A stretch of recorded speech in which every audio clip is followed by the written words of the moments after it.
სალამი მოგესალმებით, ვაგრძელებთ ჯონ მაკარტურის საუბრების ქართულ ენაზე ათურთვას. ეს არის ბიბლიური კითხვები და პასუხები.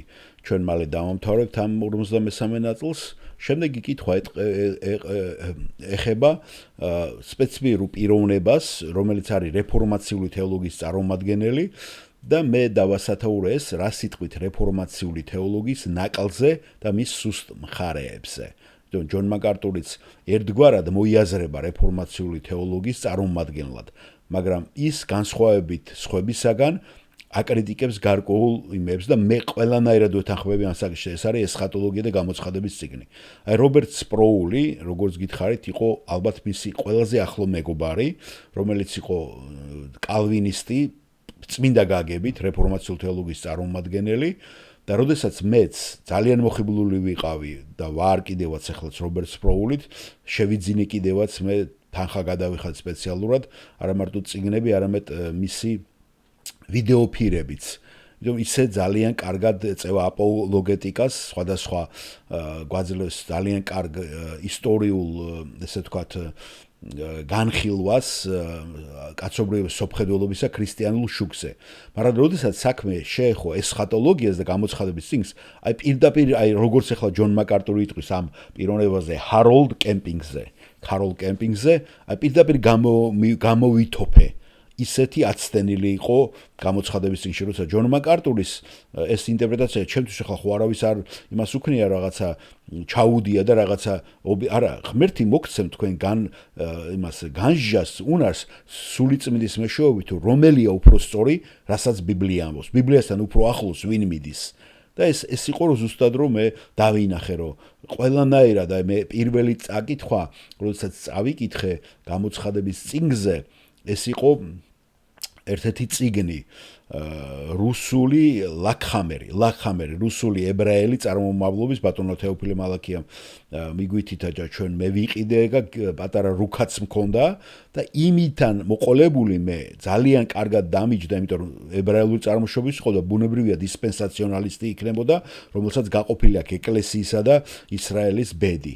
აი იმის შემდეგ მე როცა ის წავიკითხე, ვინც დაემთხვა ამას ერთ-ერთი კანადელიც მოვძებნე მე ერთ-ერთი ძალიან კარგად ახსნა ის ზუსტად აი ძალიან რთული საკითხი არის გამოცხადების წიგნში როგორ არის თანმიმდევრულად მოვლენები რა ხდება რა რას მოსდევს და ესხატოლოგიას ასაც მომავლის ამბებზე და ეს უნდა განიხილო ეზეკიელიც, დანიელიც, ზაქარიაც, იოსოს სიტყვები მათეს სახარებაში რო არის მოცემული ხო მომავლის ამბებზე და მე მახსოვს 24-ის რო წაიკითხა მათეს სახარების რობერტ სპროულმა საერთოდ რო თვითქოს და უკვე მოხდა ეგა და მიაწერა მხოლოდ იმას რომა რო დააქცია და რო დაიპყრო ისრაელი და გაიფანნენ ისრაელები რო თვითქოს და მაშინ უკვე დამთავრდა ხო და ეს ახლა ძალიან ის იყო სასაცილო და ამიტომ მე უბრალოდ მინდა რომ თქვა რომ ნახეთ ჯონ მაკარტური შეიძლება ყავდეს ძალიან ახლო მეგობარი და განსხვავებული იყოს აზრები ამ საკითხში ასევე ბავშვობის ნათლობა ბავშვების შვილების ნათლობას არ ამიგაგებით, რასაც კათოლიკები და მართლმადიდებლები იმაშვებიან. არა, ეს არის უფრო ნახსნა რა არის, ეს მიძღვნა არის უფრო რობერტ სპროულმა პრესბიტერიანული წარმოშობის. აი ჰოლანდიური სკოლა, ჰოლანდიაშიც დაამთავრა, მან შეისწავლა იქ ზუსტად და შოტლანდიური სკოლა. აი ამას ასწავლიან, რომ ბავშვების მონათლა შეიძლება შვილების მონათლა და ჯონ მაკარტური ამის კატეგორიული წინააღმდეგია. ასევე არის თუნდაც კალამიცები და ბაპტისტებიც, რომ ისინი არა ზრდასრულად აქვს უნდა მიაღწიონ ადამიანებმა, რომ მოინათლონ და შეგნებით მიიღონ ეს. მაგრამ ზიარებაზე მოგიყევით, რომ ზიარება გააჩნია, შეიძლება მანამდე ნათლობამდე შეიძლება ბავშვმა გააჩნია როგორ არის მისი მომწიფების ასაკი და როგორ მიიღებს ამას. და აი ამაშიც განსხვავებული იყო მათი შეხედულება. ასევე ჯონ პაიპერი, ძალიან საინტერესო ქადაგებელი, თეოლოგი, წიგნების ავტორი, ის არის მე მგონი ილინოის შტატში, ახლა აღარ მახსენდება ზუსტად, ოჰაიოში არის, ვიცი, ნამდვილად კლივლენდში ალისტა ბეგი და ჩვენი ის მე მგონი ილინოისში არის იქითკენ, შიკაგოსკენ მე მგონი ჯონ პაიპერი, რომელიც არის პირდაპირ გაგებით ხარიზმატი პენტაკოსტელი. მაგრამ ასევე ბიბლიის ექსპოზიციას ეწევა და ესეც არაფერ ხებს ჯონ მაკარტურს, რომ ამ კაცთან იმეგობროს. ისი ახლო მეგობრობა არ ქონდა როგორც რობერტ სპროულთან, რობერტ სპროულს პირდაპირ გაგებით პირდაპირ ძმად იხსენიებდა, სხვებსაც იხსენიებს, ახლა ჩემთან პირად საუბარში, მე როცა კალამიცევი უხსენი და ძალიან ისე შეხვდი, ხო პატარა ესა და სურათი გადავიღეთ რაღაცა, მე კალამიცევზე რო უთხარი, ალექსეი თქვა რომ ის ჩემი ძმაა ქრისტეში. ესე ახსენა, მაგრამ მე ვამბობ ხლა ყოველდღიური ძალიან ინტენსიური ურთიერთობები არ ქონია, ხო, დაამთავრა სემინარია და რაღაცა და იქაც ეწვია, მაგრამ აი რობერტ სპროული მისი ასაკითაც თანაბარი იყვნენ, ერთად იბრძოდნენ ბიბლიური ჭეშმარიტების დასაცავად და ყველგან ერთად იყვნენ და ყველგან ერთად მოიაზრებოდა ეს ორი ადამიანი, ესეთი ახლო ურთიერთობა, დისტანციურად იყვნენ ერთმანეთთან, ის პენსილვანიის შტატში იყო, მე ფლორიდაში გადავიდა და როცა შესაძლებელი იყო და ერთმანეთთან ყოველთვის მიდიმოდიოდნენ და გოლფსაც ერთად თამაშობდნენ ყველაფერი და მიუხედავად ამისა მეთქი კი განსხვავებული იყო ესეთ საკითხებთან, ხო? ეს არ იყო ისეთი საკითხები, რომელიც მათ დააშორებდა. ეხლა ანალოგია არასოდეს არ მომისვენებ ის რომ მორმონი ყავდა ძმად, იეღოველი ყავდა ძმად, თუნდაც მართლმადიდებელი ან თუნდაც კათოლიკე. არა, ამას ძმას ვეღარ უწოდებს, გესმით? მაგრამ ის პიროვნება, რომელიც შეიძლება ენებზე საუბარზე იყო განსხვავება, განკურნებებზე, რაც ჯონ პაიპერს შეიძლება განსხვავებული ქონდეს, ესხატოლოგიურზე, ბავშვების ნათლობაზე, ეს არ არის ისეთი საკითხები, რომელმაც შეიძლება დაგაშოროს. მაგრამ როცა ლაპარაკია მხსნელზე, გამოხსნა გადარჩენაზე, ლაპარაკია როცა ქრისტეს სამებაზე, სამებას მაგალითად აღიარებს კათოლიკების და მართლმადიდებლებიც, მაგრამ როცა საკითხი ეხება გადარჩენას, ხო? როგორ გადარჩევით, იქ უკვე სხვაობა იწყება.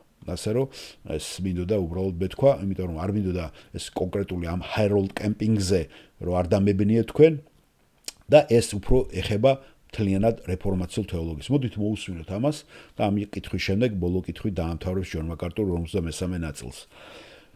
პასტორ ჯონ, ჰეროლდ კემპინგის სწავლება ყოველთვის დამაბნეველი მეჩვენებოდა და მაინტერესებდა, სად უშვებს ის შეცდომას, განსაკუთრებით კი ეკლესიის ატაცებასთან დაკავშირებით. დიახ, მართლაც რომ მისი სწავლება დამაბნეველია. ისე არასოდეს არ უკითხავს არავის ეს ჩემთვის და მადლობა ამ კითხვისათვის. ჩვენ გვაქვს ამ სფეროში Family Radio, საოჯახო რადიო, სადაც ვიცით რომ მასაც აქვს ამ რადიოში მონაწილეობის მიღების დროც.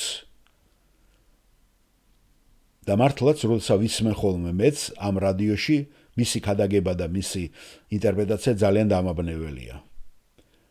როგორც წესი, ის 5-პუნქტიანი კალვინისტია. ეს 5-პუნქტიანი შეფასება არის კალვინისტებზე და ჯონ მაკარტურს ვიღაცა ამბობდა 6-პუნქტიანია თუ 4-პუნქტიანია, ვიღაცა აბრალი და მე მახსოვს.